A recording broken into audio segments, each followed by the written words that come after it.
Hello, Narnach here. Welcome back to Path of Exile. We're playing in the Harbinger League in the Fall of Oriath. We've just made it to Act 9 into Highgate once again. And of course we're gonna have a chat with everybody in town to see what the heck is up here. So enjoy this lore episode.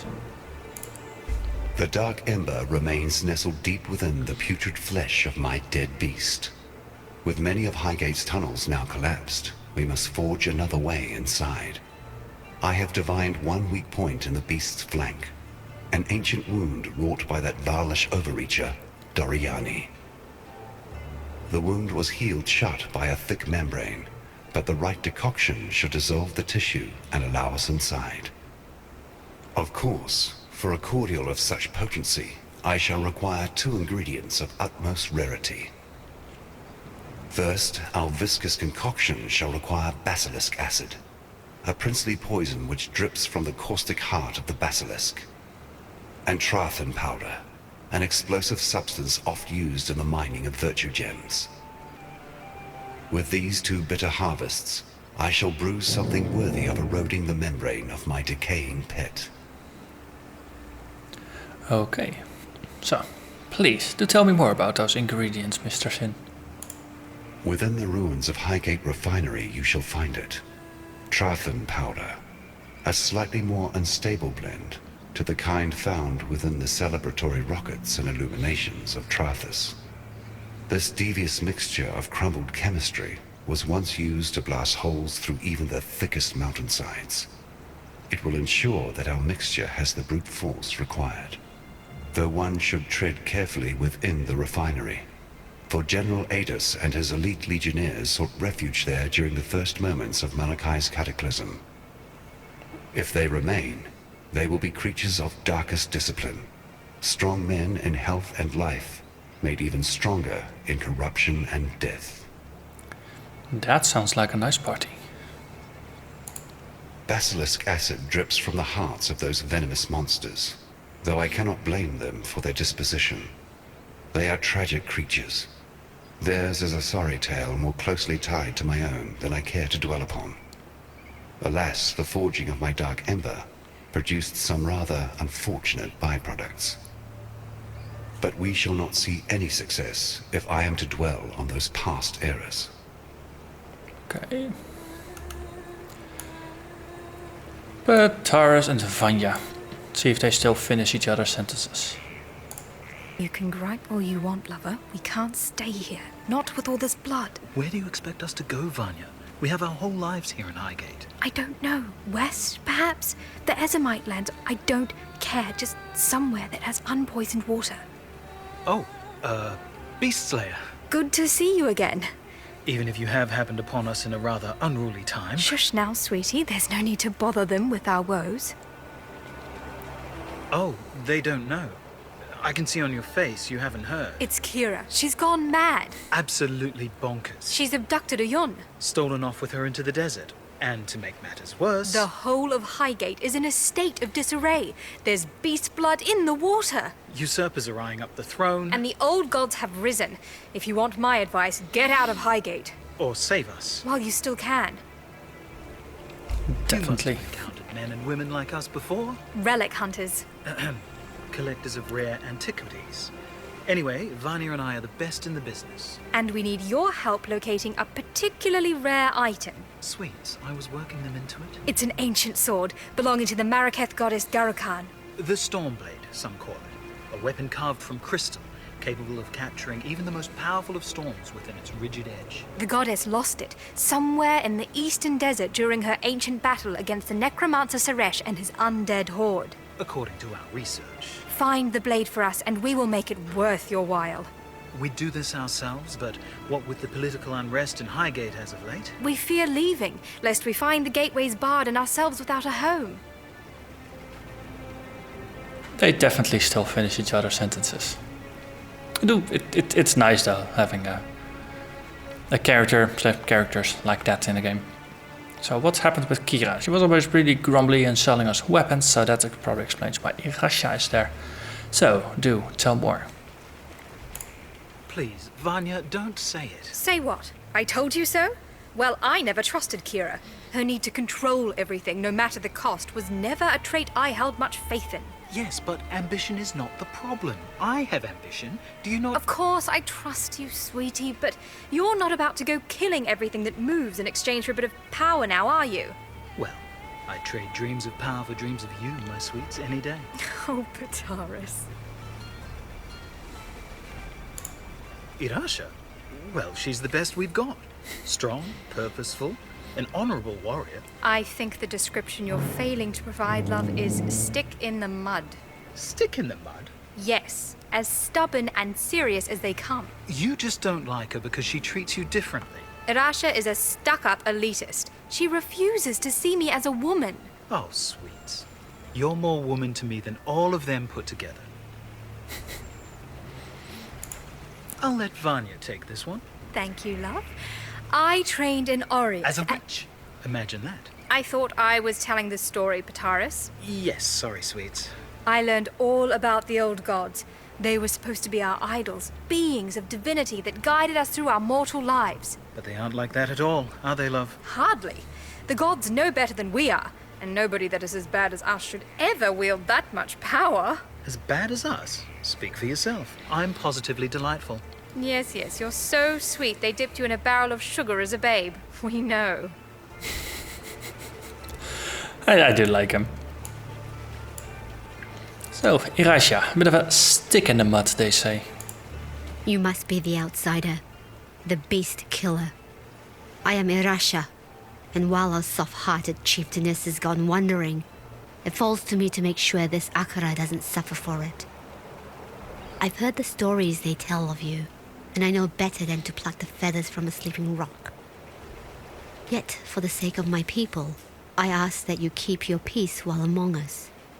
Our customs have too often been threatened. Your ways are not our ways. Let's keep it like that. Oyun is gone for but a few days, and already Tasuni sniffs at the throne like it's a bitch in heat, ruled by a man. You need only walk amongst the ruins of San to understand that folly. Well, his desires are but wants and lusts while Oyun still lives. One of my scouts saw Kira and her Dekara near the foothills. They had Oyun bound to the back of a rower like a hunter's prize, and the Sekema feather, our symbol of leadership, worn by her captor. Whether Kira works alone or in pack with her brother Tasuni, I know not. Yet I fear she means to sacrifice our Sekema to the vulture of the wastes. Garukan, please, this Akara has helped you in the past. Return our kindness. Free Oyun and return her safely to us. And if this quest is lost, remove the traitorous bitch Kira from this world and retrieve our feather. As long as we have that, the throne of Marraketh will remain safe. All for a feather. So it's interesting that Irasha pronounces it as Sekhema rather than Sekhema, like the Hagen did back in the previous act. So I wonder if that is deliberate or whether it is just that the voice actress that voiced Irasha couldn't pronounce the harsh sound for the Sekhema, which, well, not everybody will be able to do if your language just includes sounds like that. Anyway, small note, let's continue. She has a lot of things to say. No matter where you come from or who you might be, we were all birthed by a mother. Our mothers protected us and gave us nourishment. It is our duty in life to honor that great task. Without a mother, none would tread this dirt today. The most important commandment in our people's tradition is this: honor the mother, honor the life. Arrogant men always seek to control that which they should not, as if that dangling piece of meat between their legs is somehow meant to lead them to power and glory. Men don't have the mind for leadership. Without guidance, they destroy all they touch. Leave the trials of power to women. We, who know how to nurture, how to grow, how to protect. Two of the very few outsiders I've met worth a lick of salt. I'm not saying I think they should have as much sway in the Akara as they do, but the fact is, the people like them. Oyun liked them, and despite their clumsy attempts to adopt some of our traditions, I like them as well. My head is still reeling from what Kira has done to Oyun. That bitch looked at me day in and day out and proclaimed herself loyal unto death. She has shown her true face in the end. Once I thought the old gods were worthy of honor, and I can still see how one might think they are boons to be gained courting their favor. But if such favor comes at the price of Marraketh's lives, then I spit on the old gods, and Kira as well. May they all rot in the endless desert. Okay, I wonder if Kira abducting Arjun, if there's more behind it. Maybe along the lines of what happened back in Act 7, where Agrust was also under the influence of a god, doing all kinds of horrible things. Maybe Kira has a similar excuse, but we shall see. Garukan. I would offer prayers up to the goddess of the breeze as a child, and listen to her voice sing and whisper as she danced through my family's wind chimes. She was my favorite. But in light of recent time, I can only believe that some immortal madness has laid waste to her mind. See, not a god, a Garukan. Through treacherous deeds and blind love, the Gemling Queen has taught us much. Her body remains here, surrounded by flowers, a reminder to all of us that we ought to tread lightly when chasing desire. Who can say, after all, where the line is drawn between bold ambition and foolish pride? Wait, that implies Lady Diala is dead. I think she was pretty alive still when we left her in Act 4. My Dakara and I have vowed to protect our people, and so we keep our eyes sharp and our blades even sharper. As such, I have plenty of weapons on hand. If you perhaps needed to replenish your arsenal, I'm sure we can come to some agreement. Though you showed a mighty bravery when you slew that horrendous beast, by the thoughtlessness of your actions you have caused great trouble to fall upon our home. The water runs red with toxic corrupted blood. Now our people must travel far to fill their flasks and feed their livestock. It's as if we're in the midst of a great drought, while the water mocks us from within our own village. Well, Wicked, what could possibly go wrong? Okay, so let's have a chat with the others, see if they have anything new to say. Nope. Sin, maybe something about Garukan? Yes. A traveler on the winds, Garukan pridefully plundered the sky for its secrets. To her mind, wisdom could be found in the eye of a hurricane. Please understand that Garukan is not an evil being. She was once my friend and companion. Her beauty astonished me as her aspirations inspired me. Yet I must forgo my sentiments for the sake of humankind.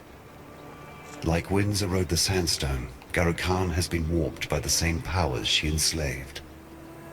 This is not my goddess that you shall slay. And if I continue to say it, I might very well come to believe it.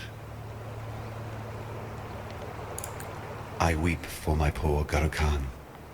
Together we experienced the loftiest moments that this world could offer.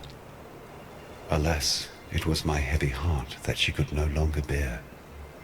I knew her pride would one day be the storm that would ravage my precious humanity. In truth, it was for Garukan that I sowed the dark ember within the depths of Highgate. When love cannot be slain, it must be laid down to sleep. Okay.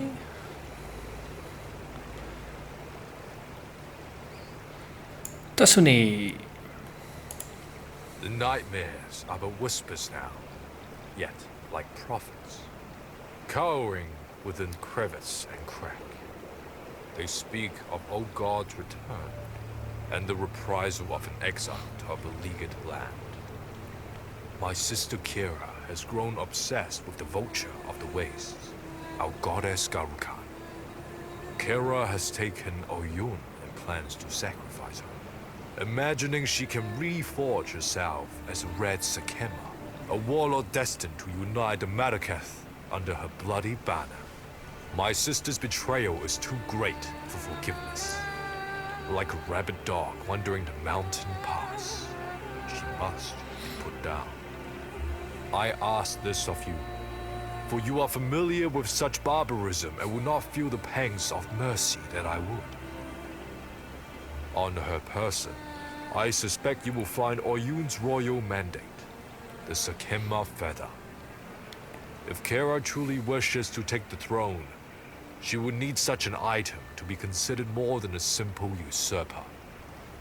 Bring it to me for safekeeping. And please, return our Sakema Oyun to us, if you can. If she still lives, that is. But don't risk your life for hers.